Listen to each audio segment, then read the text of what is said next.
To Amaravati హబ్కి స్వాగతం. ఈరోజు మనం పర్యాటక రంగానికి పారిశ్రామిక హోదా దీని మీద కొన్ని విషయాలు చెప్తాం. దాని గురించి మాట్లాడుకుందాం.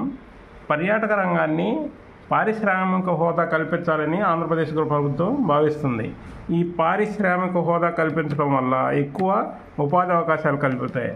అంతేకాకుండా 15 రోజుల్లో కొత్త విధానాన్ని తయారు చేస్తానని ఆంధ్రప్రదేశ్ ప్రభుత్వం ప్రకటించింది.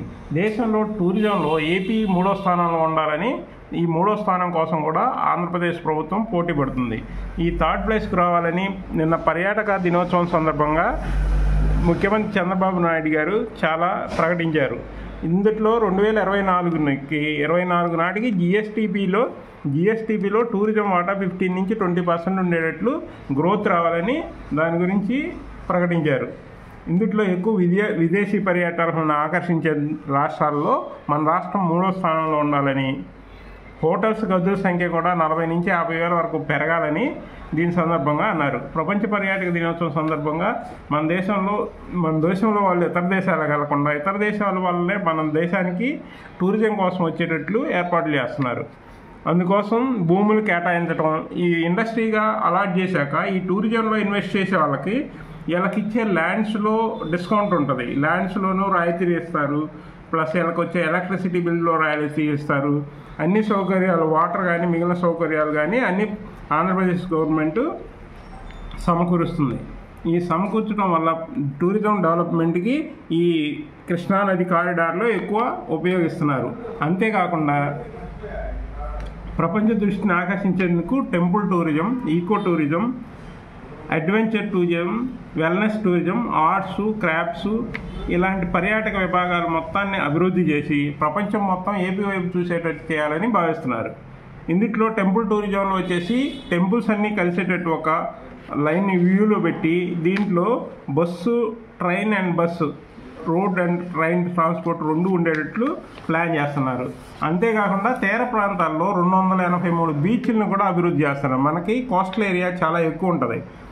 బంగాళాఖాతం మొత్తం సీ కోస్ట్ ఏరియా మొత్తం బంగాళాఖాతం వైపు మొత్తం చాలా ఫోర్ట్లు ఉన్నాయి. ఇందులో 284 బీచ్లని డెవలప్ చేయాలని ప్రభుత్వం టార్గెట్గా పెట్టుకుంది.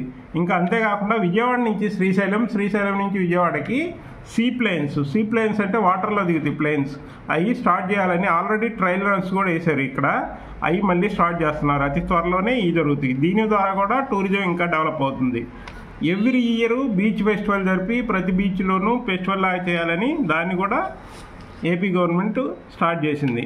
మన సంస్కృతి సాంప్రదాయాలు అభివృద్ధి చెందేటట్టు ఇందులో వీటి డెవలప్మెంట్ కోసం కేంద్ర పథకాలను కూడా మనం తీసుకోవాలని ప్రభుత్వం ఆకాంక్షిస్తుంది. ఈ కేంద్ర ప్రభుత్వాల్లో ఈ స్వదేశీ దర్శన్, ప్రసాదం ఇలాంటి పథకాలు ఉన్నాయి ఈ టూరిజం డెవలప్మెంట్కి. ఆ పథకాలన్నింటి వాటి నుంచి వచ్చే ఫండ్స్ని వీటి ద్వారా ఈ టూరిజం డెవలప్మెంట్కి ఉపయోగించాలని ఆంధ్రప్రదేశ్ గవర్నమెంట్ ట్రై చేస్తుంది.